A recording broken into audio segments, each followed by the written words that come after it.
Man, I love being a farmer. So today is day 5 of wheat drilling season, and right now I am planting wheat on the field that we rolled summer cover crops in. So a few weeks ago, or earlier in August, I made a YouTube video on rolling summer cover crops, and I ended it at the end of rolling summer cover crops. So I feel like we had to do it. I feel like right now I've got to make a YouTube video updating you guys and letting you know how drilling wheat into rolled summer cover crops ended up turning out for us. So let's start by talking about where I was wrong. I really thought that I would be able to kill everything in this cover crop mix. So the corn, the buckwheat, the sunflower, the sun hemp, everything but the daikon radish. So that was the 5 things in the mix. I thought I'd kill all of them.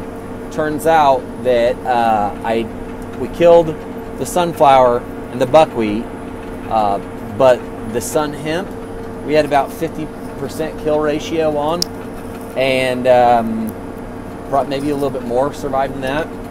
And a lot of the corn came back up, so about 50-50 on how much of the corn I killed. I knew there was volunteer Milo out here, but I didn't think there was that much. And there was a lot more volunteer Milo than I thought there were. And so that's where I was wrong. I thought I would kill those with the roller. So I knew pretty quickly, a few days after, that I'd have to kill or come back in here. We'd have to spray. And that presented its own challenges, because if we chose glyphosate, we knew we wouldn't kill the kochia weeds that were coming up that were out here. And if we chose Gramoxone, then we knew that we weren't going to be able to kill the grasses, so the Milo and the corn wouldn't die. We ended up choosing Paraquat, which smoked the kochia and the devil's claws and the other, scattered weeds that were out here, but it did not do any damage to the corn or the Milo. And some of the Milo, well, very little of the Milo died, but some of the corn died. And some of it actually died from being sprayed by Paraquat. But as you can see, all the green out here, a lot of it survived. So that's where I was wrong, and that is actually presenting its own issues, because Milo is still alive is going to take out moisture. We do have moisture here. It's not as much as I'd like, but there's a 50% chance of rain. So since we really wanted to get this experiment going and see how things went, we went ahead and drilled it. Time will tell whether or not that was the right thing to do, but we drilled it anyway, and we'll see how things turn out. This is 320 acres. We're only doing a quarter section, so a full section is 640 acres. So we're only doing 160 acres of this field. And so the other half of this field is going to be planted back to Milo or corn next year. This half, we're drilling wheat. And then I did another 80 acres that we're going to plant wheat into if it rains.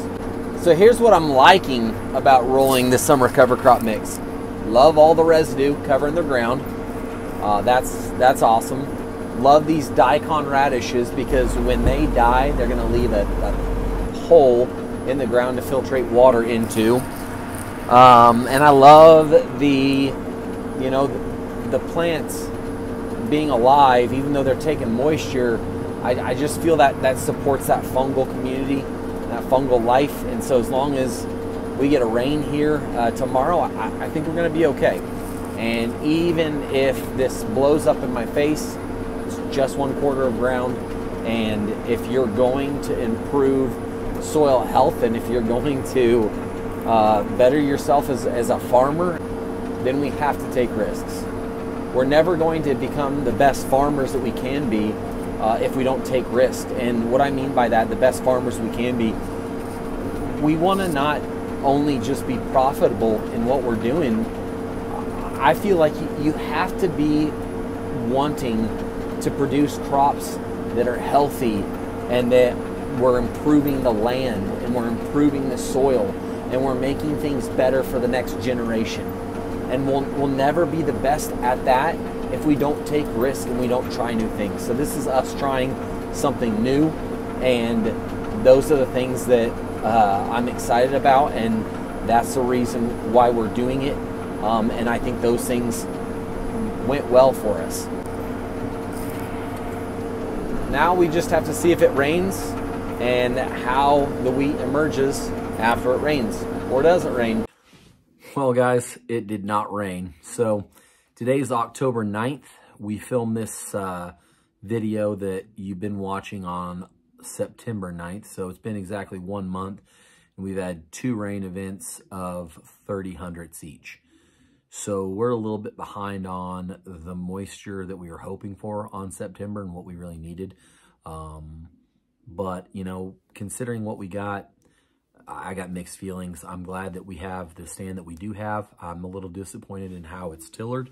If you look at this other field that we planted on the 7th, it seems like this field's tillered better than the field that we planted where we rolled summer cover crops. So the jury's out. I'll keep you guys posted and let you know how it looks when we harvest it. And I'm going to still try to do this. We'll roll some more summer cover crops and we'll plant some more wheat into it, hopefully in 2023, because I think that that's what we got to do going forward. But right now it's not looking promising. I wish I had something else to share with you and to show you, but I want this channel to be always 100% authentic and real. The good, the bad, the ugly, all of it in between, and so that you guys know, you know, what our path to regenerative agriculture looks like, and so that you know it's not all roses. There's challenges, and we got to be tough and resilient and fight through those challenges to get to where we need to get and have the healthiest possible soils that we can have. Guys, thank you so much for watching today's video. If you want to be up to date on what we're doing, make sure you click the subscribe button to get all of our new content. And if you want to see more of what we're doing on our operation, you can click either one of these 2 videos right here. Have a wonderful day. And this is what we all feel. Let's just not deny it. Something